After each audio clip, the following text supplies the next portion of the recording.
कार्यक्रम के इस भाग के प्रायोजक हैं कृषि एवं किसान कल्याण मंत्रालय, भारत सरकार। हर जोखिम से निकल कर फसल आए, सुरक्षित हो जाए। फसल बीमा से हर किसान अब आत्मनिर्भर हो जाए। संकट के समय प्रधानमंत्री फसल बीमा योजना किसानों के लिए वरदान है।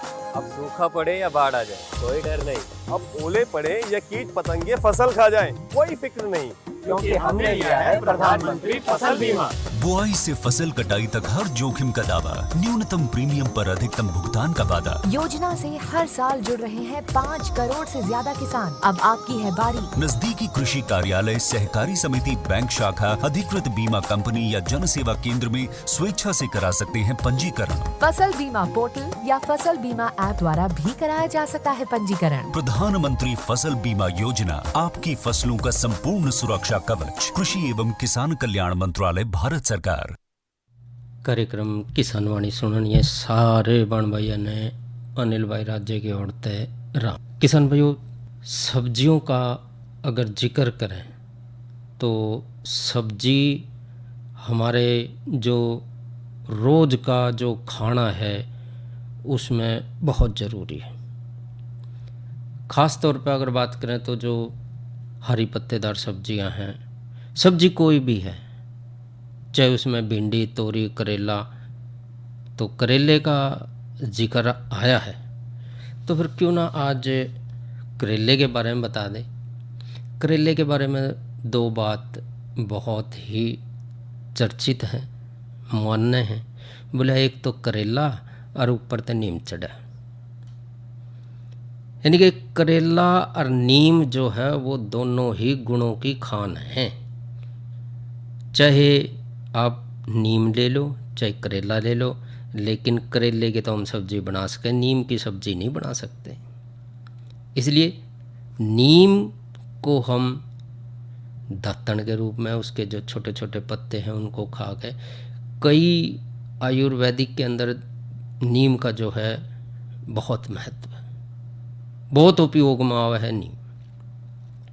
अब करेले का जिक्र करें तो करेला जो है वो एक, इसमें इतने तत्व पाए जाए हैं, लोहा है, विटामिन सी है, मैग्नीज है, और वही इसकी जो खेती है ना वो दोनों मौसमों में करी जा सके,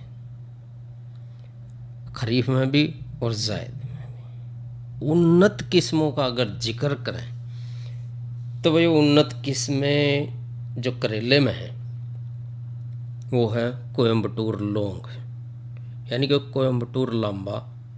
बरसात के मौसम की बहुत बढ़िया फसल है करेले की।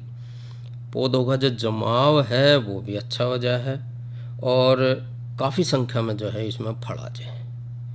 और जो भाई करेले की काश्त कर रहे हैं वो भाई इस जो कोयम्बटूर लौंग है इस किस्म को आप लगा सके हैं। फल भी इसके चोखे लंबे हुए हैं और सफ़ेद रंग के कच्चे हुए।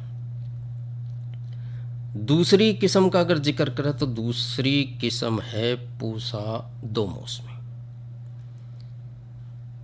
अब 2 मौसमी या जो है दोनों, जो खरीफ है और जो जायद है, उसमें भी हम जो है ये ले सके हैं इस फसल को, इस किस्म को लेकर इसकी फसल ले सके। और इसकी पहली जो गुड़ाई है वो हमने 55 से 60 दिन में करनी है। इसके भी फल जो है वो अच्छे लंबे हुए हैं, मध्यम मोटाई के हुए हैं, ना घने बड़े होंगे ना घने मोटे होते, लंबे हुए हैं और बढ़िया हरे रंग के, और जिनमें 6 से 8 बिना कटी हुई लगातार धारियाँ हुए हैं और इसकी सतह जो है वो चिकनी है। भाई 2 किस्में हैं, आप दोनों किस्मों में से कोई भी एक किस्म लगा सके हैं, या एक खेत में आधी जो है दूसरी किस्म और आधी जो है दूसरी किस्म लगा सकें। भाई कोई भी हम फसल ले रहे हैं उसकी देखभाल बहुत ज़रूरी है। अगर हम देखभाल नहीं रखेंगे, आजकल का मौसम आप देख रहे हो कि मौसम में जो है कभी ज़्यादा गर्मी हो जाए और एकदम बारिश भी आ जाए, कहीं कहीं तो इतनी बारिश आ जाए कि खेत में जब पानी भर जाए तो उसको काटना औखा हो जाए।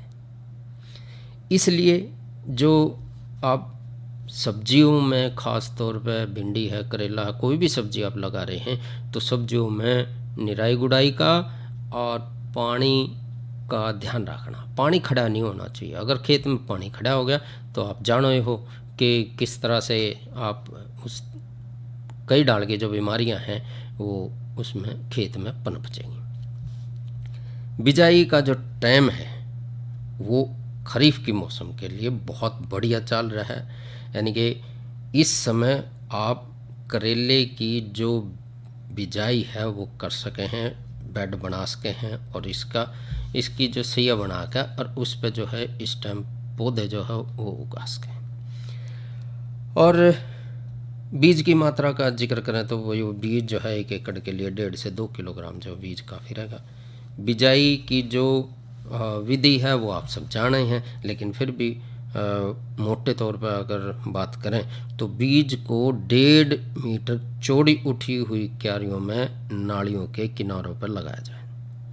2 पौधों के बीच में 45 सेंटीमीटर का फासला जो है वो रखना ज़रूरी है। लेकिन वही एक बात ज़रूर ध्यान रखनी है, बिजाई से पहले बीज को रात न बेले और ऐसा करने से बीज में जो है अंकुरण जल्दी होगा। इसके साथ साथ अगर पौधे को अगर हमने बढ़वार देनी है तो पौधे बीज का जो है उपचार वो ज़रूर कर लें, क्योंकि भाई वो कई तरह की जो बीमारियां हैं वो बीज का जब हम उपचार कर लेंगे तो उससे कई तरह की जो बीमारियां हैं वो ख़त्म हो जाए।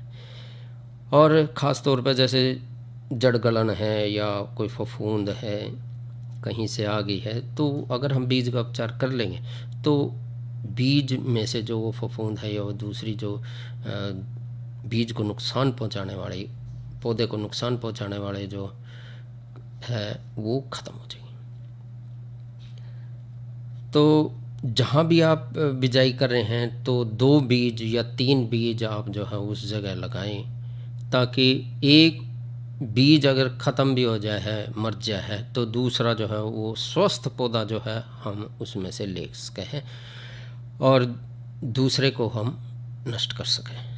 खाद का अगर जिक्र करें तो खाद आप जो है आजकल गोबर की खाद और जो दूसरी खाद है उसका ज़्यादा इस्तेमाल हो रहा है, क्योंकि हर आदमी जो वो चाह के मुझे मन ने जो है वो बढ़िया बिना खार की सब्जी मिले, बिना खार का मैंने गेहूँ मिले, बिना खार का हमने चावल मिले, तो वही इसके लिए तो हमने मेहनत करनी पड़ेगी। 6 टन गोबर की खाद, इसके साथ साथ अगर हम दूसरी रासायनिक खादों का जिक्र करें तो उसमें 20 किलोग्राम नाइट्रोजन, 10 किलोग्राम फास्फोरस और 10 किलोग्राम पोटाश शुद्ध मात्रा में काफ़ी रहेगा। और बिजाई के टाइम पे आधी नाइट्रोजन और पूरी फास्फोरस और पूरी पोटाश की खाद जो है वो पूरी मात्रा मिला के बिजाई वाली जो जगह है उसको बराबर मात्रा में हमने डालनी है। और जो आधी बची हुई नाइट्रोजन की जो मात्रा है उसको 2 बराबर मात्रा में 1 महीने के बाद और फूल आने पे नालियों में डाल कर मट्टी चढ़ा देनी। यो रहा खाद का काम। और वही खाद में केचुए की खाद है या दूसरी खाद है जो अच्छी, कई आजकल तो जो खाद है जैविक खाद है वो उनका ज़्यादा प्रचलन हो गया है। इसलिए कोशिश ये करें कि जब भी आप दूसरी खादें आप डाल रहे हैं तो उसमें से ये जांच करवा लें सबसे पहले कि मिट्टी की जांच कि भी इसमें कितना कौन सी नाइट्रोजन कितनी डालनी है, फास्फोरस कितना है, तो इस तरह से हमें मिल जाएगा। अगर हम ज़्यादा अंधाधुंध जो है खाद का इस्तेमाल करेंगे रासायनिक उर्वरकों तो वही आजकल आप देख ही रहे हो कि कितनी तरह की जो बीमारियां हैं वो हमारे गले पड़ गई हैं। और करेला तो एक ऐसा वो है एक ऐसी सब्जी है, ये जो दूसरी बीमारियां हैं उनको तो लपेटे में लेवे है, इनको तो ख़त्म करे ही करे है, उनके लिए तो फ़ायदेमंद है। और जो शुगर का जो जिन भाइयों को हो रही है उनके लिए भी करेला जो है बहुत ही लाभदायक है। और इसमें भाइयों एक जब वृद्धि नियामकों का हम प्रयोग कर रहे हैं कि फूल आने के उसमें जो है पैदावार बढ़ाने के लिए हमने 2 मौसमी किस्मों में 2 से जब 4 सच्ची पत्तियां लग जाए तो इसमें साइकोसिल डाइसो ppm इसका हमने घोल बनाना है, या 10 मिलीलीटर साइकोसिल 50% को हमने 20 लीटर पानी में घोल के छिड़काव करने से पैदावार में बढ़वार जरूर आई। तो ये थोड़ा सा हमने ध्यान रखना है। और लगभग जो है बरसात की जो फसल है उसमें 40 क्विंटल प्रति एकड़ की पैदावार जो है हमने मिल जाए। तो ये तो रही करेले की उन्नत खेती के बारे में कुछ जानकारी। और भाइयों अब टाइम हो रहा है आपके मनोरंजन का, तो सुनते हैं पवन कुमार गौड़ की गाई हुई या रागनी। और रागनी में क्या कह रहे हैं भला, आइए सुनते हैं।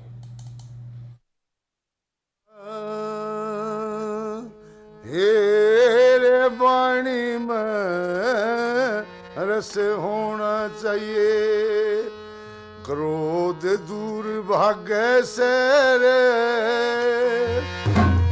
कड़वी बोली घनी कसुती लाठी सी लगे से रे, वाणी में रस होना चाहिए, क्रोध दूर भागे से रे, कड़वी बोली घनी कसुती लाठी सी लगे से रे, वाणी में रस होना चाहिए।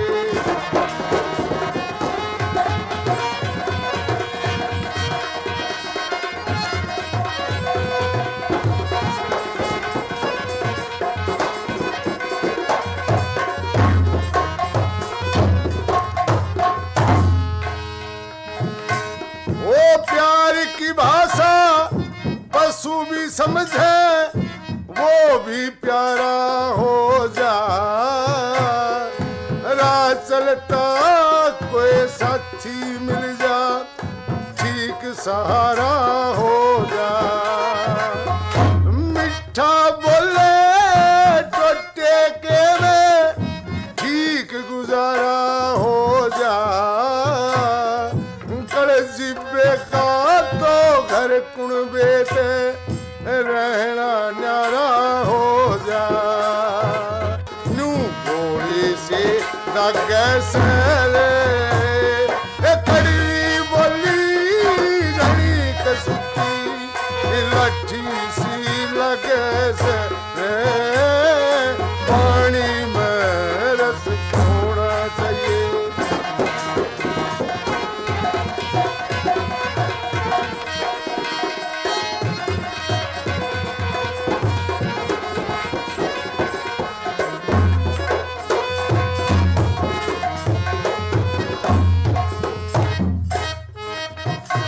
येरे कागा किसका धन हरता, और कोयल किसने देश, मिठी बाणी बोल बोल के जग अपना कर ले से, चतरी और मूर्ख मानस में फर्क एक यूं ऐसे, कड़वा बोलने में के थावे मिठे में दुख के से, कदर होया करे उन बंदा की, कदर होया करे उन बंदा की जो बड़े बोल त्यागे से रे, कड़वी बोली घनी कसुती लाठी सी लगे से रे, पानी में रस होना चाहिए।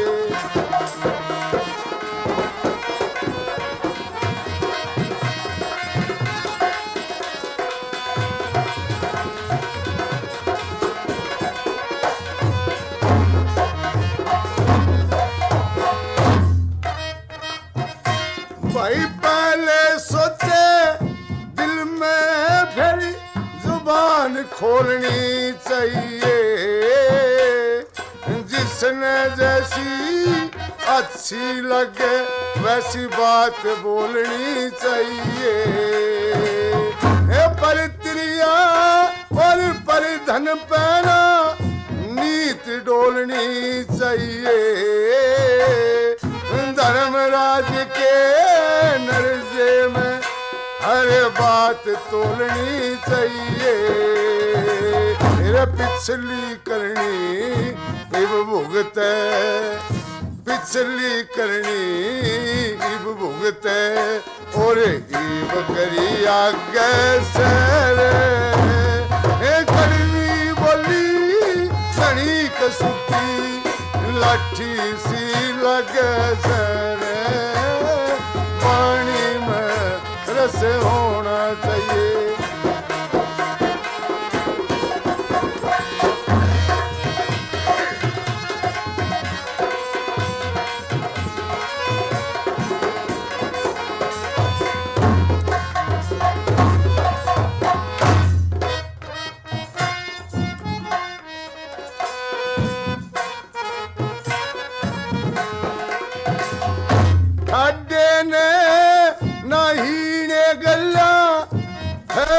चाहिए भाई, जड़े रहे की इज्जत हो, उड़ रहना चाहिए भाई। गलत शब्द कदे अपने मुख से न कहना चाहिए भाई। शर्म योग तपे दान भजन का लेना चाहिए भाई। लक्ष्मी चंद करे भजन हरि का, लक्ष्मी चंद करे भजन हरि का। यू तो आप कर्म जागे सर। कड़वी बोली कड़ी कसुती लाठी सी लगे सर। पानी में रस होना चाहिए।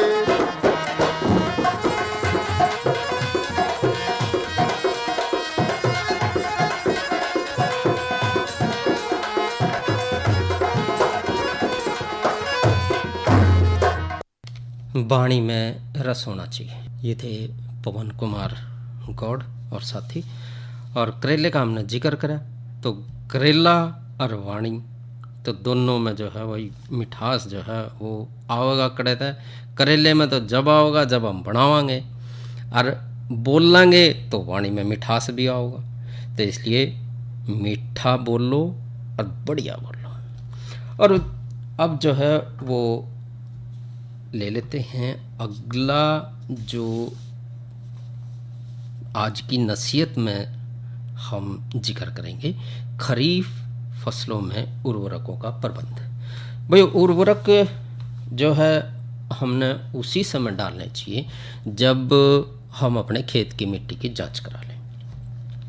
उर्वरकों में जैसे अब जिक्र करें हम, कपास है या ग्वार है, मक्का है, बाजरा है, मूंगफली है, गन्ना है।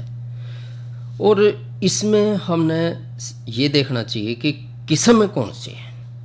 मक्का की जो किस्में हैं उनका अगर हम जिक्र करें तो उसमें भी हमने खेत की मिट्टी की जांच करा के, जो अपना कृषि विज्ञान केंद्र में भी है और अपने जो करनाल में है CSSRI यानी कि मृदा लवणता अनुसंधान केंद्र है, उसमें भी जाकर आप अपने खेत की मिट्टी की जांच करवा सकें। मक्का का हम जिक्र कर रहे थे, तो मक्का में हमने जो यूरिया है वो 46% 1 एकड़ के हिसाब से। सिंगल सुपर फास्फेट का जिक्र करें तो 16% फास्फोरस, म्यूरेट ऑफ पोटास जो है वो 60%, जिंक सल्फेट 21%। और पूरी फास्फोरस, पोटास और 1/3 यूरिया जो है वो बिजाई के टाइम पे हमने ड्रिल से मक्का में देना है। और 1/3 नाइट्रोजन जो है वो पौधे जब घुटने तई आ जाए, गोड्डे तई आ जाए, तो उसमें हमने खड़ी फसल में देना है। और 1/3 हमने जब देना है जब कुकड़िया में झंडे आ जाए। यह तो रही बात मक्का की। अगर मूंगफली का जिक्र करें तो वही मूंगफली में जो किस्में हैं उनमें जो है अमोनियम सल्फेट जो है, सिंगल सुपर फास्फेट है, म्यूरेट ऑफ पोटास है, जिंक सल्फेट है। तो इसमें जो है हमने 20% जो नाइट्रोजन, सिंगल सुपर फास्फेट जो है वो 16%, म्यूरेट ऑफ पोटास 60% और जिंक सल्फेट जो है वो 21%। यानी कि पूरी खाद जो है मूंगफली में हमने बिजाई के टाइम पे ही दे देनी है। गन्ने का जिक्र करें तो गन्ने में जो है बसंतकालीन और मोडी और सर्दकालीन 3 डाल की हैं। तो किस्मों का भी इसमें अगर हम ध्यान रख के उसी हिसाब से, अगर बसंतकालीन है तो उसमें हमने जो यूरिया है वो 46%, single super phosphate 16%, muriate of potash जो है वो 21%। बसंतकालीन फसल में पूरा फास्फोरस, पूरा पोटास और 1/3 यूरिया जो है, नाइट्रोजन जो है वो बिजाई के टाइम पर देना है, और 1/3 नाइट्रोजन दूसरी और 1/3 नाइट्रोजन जो है वो चौथी सिंचाई में हमने गन्ने की फसल में देना। मोडी फसल का अगर जिक्र करें तो भाई मोडी फसल में जो 1/3 नाइट्रोजन और पूरी फास्फोरस फरवरी में हमने देना है, और 1/3 नाइट्रोजन जो है वो हमने अप्रैल के महीने में देना है मोटी फसल में, गन्ने में, और 1/3 नाइट्रोजन जो है वो जून के महीने में, यानी कि इस टाइम पे हमने देना है। तो इस तरह से हम जो खाद जो है वो हमने अपना जो भी कृषि वैज्ञानिक हैं उनकी सलाह पे दें। ज़्यादा खाद हमने जब भी ज़रूरत पड़े जब हमने ज़्यादा पैदावार लेनी पड़े, और किस्मों के जब हम लगातार उनका बिजाई करते रहेंगे तो भारी मात्रा में उनमें जो पोषक तत्वों की कमी हो जाए, और परंपरागत जो हमारी वो खाद है, गोबर की खाद कहते हैं, जैविक खाद है, इसमें भाई इस समय बहुत ज़्यादा जो रुझान जो है वो हो रहा है। भाई जो है इस समय गोबर की खाद का काफ़ी ज़्यादा वो इस्तेमाल करने लग रहे हैं, और खेत की जो मिट्टी है उसमें पोषक तत्वों की कमी अब आनी शुरू हो गई है, क्योंकि जब से हमने जो उर्वरक हैं उनका ज़्यादा से ज़्यादा हम प्रयोग कर रहे हैं। तो इसलिए उन पोषक तत्वों को दोबारा से लाने के लिए हमने जो गोबर की खाद है या दूसरी जैविक खाद है उनका हमने प्रयोग करना है। और जिक्र करा कि जिस तरह से मिट्टी की खाद, मिट्टी की जो जांच है, मिट्टी में जो खाद हम मिला रहे हैं मिट्टी की जांच करने के बाद ही मिलाएं। और किसान भाई जो है आजकल तो अपना नज़दीक में वो मिट्टी परीक्षण की जो गाड़ी है वो भी अपने खेत में पहुंच जा है और वहीं जो है मिट्टी की जांच जो है वो कर दे। मौसम का थोड़ा जिक्र कर लें तो मौसम में भाई आज का अधिकतम तापमान रहा 33 डिग्री और न्यूनतम रहा 24 डिग्री। और कल के बारे में जो हमारा मौसम विभाग है वो कह रहा है कि कहीं कहीं गरज के साथ छींटे पड़ने की भी संभावना है और बारिश भी हो सकती है। कल का जो मौसम है वो 34 डिग्री अधिकतम और 25 डिग्री सेल्सियस जो है वो रहने की संभावना है। लगे हाथ जो काल के कार्यक्रम का भी अगर जिक्र कर लें तो भाई कल है वीरवार, और कल हमने जो कार्यक्रम में आपके लिए लेकर आए हैं वो है आप सबकी जानी पहचानी थारी पसंद। आपकी पसंदों का हम कल पिटारा खोल लेंगे।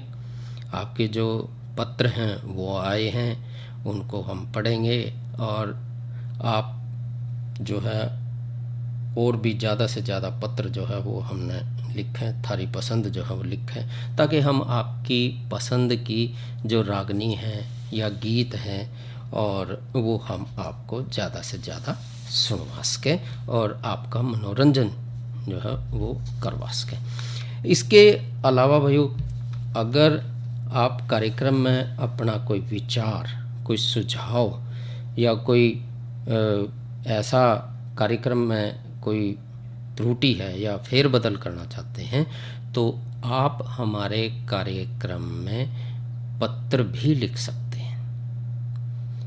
और कार्यक्रम में जब आप पत्र लिखें तो उसके ऊपर खेती बाड़ी या ग्राम संसार जो है वो ज़रूर लिखें। और थारी पसंद कार्यक्रम है तो भी खेती बाड़ी और ग्राम संसार ज़रूर लिखें, क्योंकि कई भाई जो है खेती बाड़ी और ग्राम संसार ना लिख के कुछ और ही लिख दें हैं, तो वो जो पत्र है वो आपका दूसरे कार्यक्रम में जो है वो शामिल कर लिया जाए। इसलिए खेती बाड़ी और ग्राम संसार जो है कार्यक्रम में ज़रूर लिखें। और भाई ये तो रहे कल के कार्यक्रमों का जिक्र। और इसके अलावा भाई आप जो किसी भी तरह से किसी भी जो आजकल की महामारी है इससे बचाव के लिए हमने बहुत ज़रूरी है कि अपना जो नज़दीक का स्वास्थ्य केंद्र है उसमें टीके ज़रूर लगवा लें। चाहे 18 साल से बच्चे 18 साल से ऊपर के हैं और 45 साल से ऊपर के हैं, जो भी भाई हैं, बहनें हैं, माताएं हैं, वो टीका जो है वो ज़रूर लगवा लें, क्योंकि इस महामारी से बचाव बहुत ज़रूरी है। ये नहीं हमने समझना चाहिए कि इस समय जो है संक्रमण कम हो गया है तो हमने कोविड जो है वो चला गया है। कोविड गया नहीं है भाइयों, क्योंकि कोविड जो किसी भी समय जो है वो अपनी दस्तक दे सकता है। इसलिए हमने मास्क पहनना बहुत ज़रूरी है, 2 गज की दूरी ज़रूरी है। और भाइयों आपस में जो हम मेले जो हैं वो थोड़े से कम कर देने चाहिए, क्योंकि जो अगर हम ज़्यादा से ज़्यादा उसके संपर्क में आवेंगे तो कोविड जो है वो हमने लपेटे में ले लेगा। क्योंकि कोविड ने जो है कई ऐसे जो हमारे बीच से महानुभाव हैं वो खो दिए हैं, जिनका हम जो है पूरी ज़िंदगी जो है उनको याद रखेंगे। इसलिए अपने को अगर हम नहीं खोना चाहते हैं तो कोविड से बचाव के लिए मास्क ज़रूरी है, 2 गज की दूरी ज़रूरी है, और जो मेल है या आपस में जो मेल मिलाप है वो भी कम करें। और ये तो रही आज के कार्यक्रम में। और वही कार्यक्रम अगर आप दोबारा सुनना चाहते हैं तो कार्यक्रम जो है वो YouTube पे भी AIR कुरुक्षेत्र अगर आप लिखेंगे तो YouTube पे भी आप इस कार्यक्रम को दोबारा से सुन सकते हैं। तो ये तो रहा कार्यक्रम आज का किसान वाणी, और किसान वाणी कार्यक्रम यहीं तक। और कार्यक्रम के इस भाग के प्रायोजक थे कृषि एवं किसान कल्याण मंत्रालय, भारत सरकार। अरे अरे अरे क्या कर रहा है? इधर इधर इधर हम बोल रहे हैं तेरे बीजू का। उतला बोल रहा है? पक्षियों से तो हम खेत को बचा लेते हैं, पर इन घातक रसायनों से कैसे बचाएं? मतलब? देख बेटा, तू जो ये अंधाधुंध रसायन मिलाता है ना, मिट्टी की सेहत बिगड़ने लगी है। और जब माटी ही कमजोर पड़ जाएगी तो उपज कैसे सेहतमंद होगी? अरे पहले ऐसा नहीं था। पूछना अपने बड़े बुजुर्गों से, कैसे फसल लहलहाती थी, शुद्धता झलकती थी। हाँ, माटी भी तंदुरुस्त और लोग भी। अरे पहली वाली बात कहाँ? पर अब तो सब यही डाले हैं। सब नहीं, आज भी लाखों जागरूक किसान परंपरागत विधि से फसल उगा रहे हैं। खर्चा कम और उपज की कीमत भी बेहतर पा रहे हैं। सच है? रे बेटे एक्सपीरियंस से बता रहे हैं, धूप में बाल सफेद नहीं किए हैं। हाँ। ठीक है भाई, मैं भी आज से जैविक खेती शुरू करूंगा। माटी से प्रेम की परंपरा है, परंपरागत खेती।